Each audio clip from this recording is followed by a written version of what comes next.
धोने वाली बहू। शादी के पहले से ही विभा को कपड़े धोने का बड़ा शौक था। कभी नल के नीचे तो कभी तालाब के पास। अरे मेरी नीली वाली लुंगी नहीं दिख रही है। विभा की अम्मा, कहाँ रखी है लुंगी? अरे वो तो विभा ने परसों ही धोकर रखी थी आपकी अलमारी में, देखो वहीं होगी। वो ना मैंने आज धो दी, मुझे लगा कि गंदी हो गई होगी।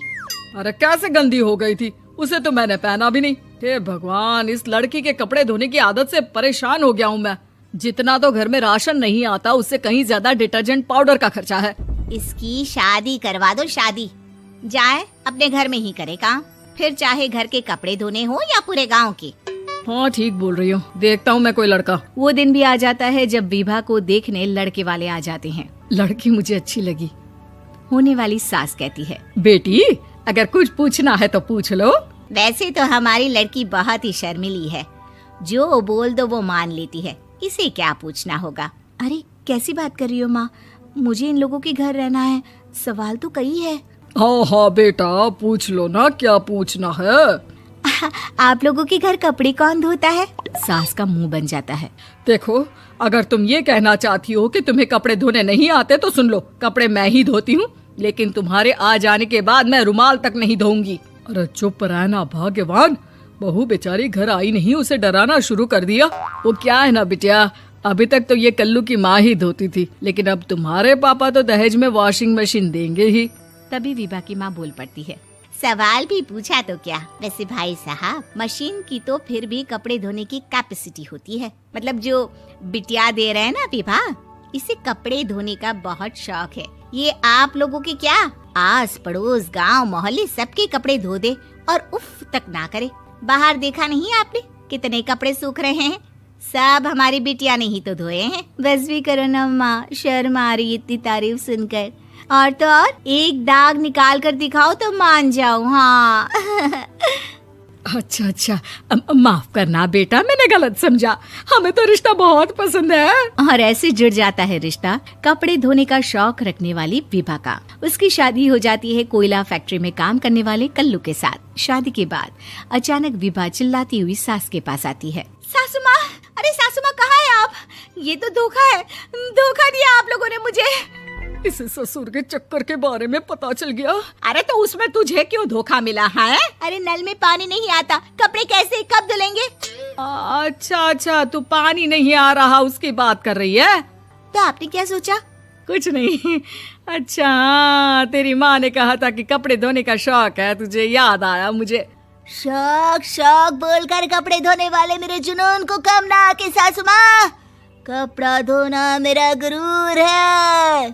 तभी पति भी वहाँ आ जाता है। अभी अभी मैंने इसे सनी देओल की फिल्म दिखाई है, उसी के डायलॉग मार रही है माँ। अच्छा सुन, साफ साफ बता रही हूँ, पानी सुबह 4 से 6 और शाम को 10 से 12 आता है, समझी? विभा टाइमिंग सुनकर हैरान हो जाती है। ये क्या भूतों का मोहल्ला है?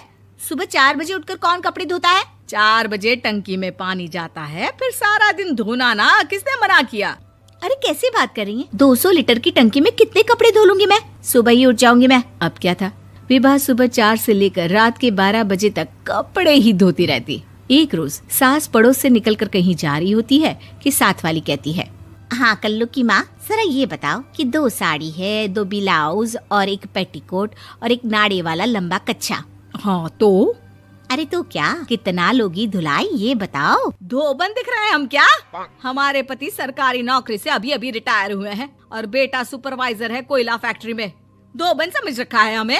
हाय रे कल्लू की अम्मा, माफ कर दो, वो तो मोहल्ले में यही सब बता रहे थे कि तुमने बहू को कपड़ा धुलवाने के काम में लगा दिया है। सास को पड़ोसन की बात सुनकर गुस्सा आ जाता है। वो घर पहुंचती है जहां घर के बाहर ही इतने सारे कपड़े सूख रहे होते हैं जितने कि किसी धोबन के घर पर। अरे ओ कल्लू की दुल्हन, बाहर निकल।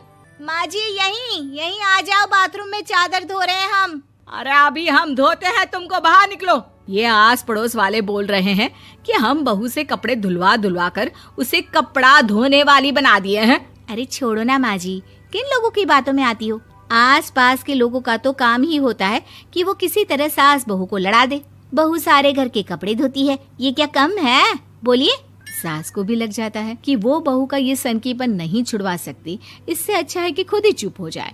एक रोज सास और बहू मंदिर जाते हैं, जहाँ सास की साड़ी वहाँ खड़ी भीख मांगने वाली से मिलती है। माँ जी क्या बात है, आपकी साड़ी उस भिखारन से कितनी मिल रही है ना? हाँ हाँ देखो तो, दोनों की साड़ी मिल रही है। क्या बात है कल्लू की अम्मा, तुम खुद को तो अफसर की बीवी बताती हो और ऐसी सिंपल सी प्लेन साड़ी पहनकर घूमती हो।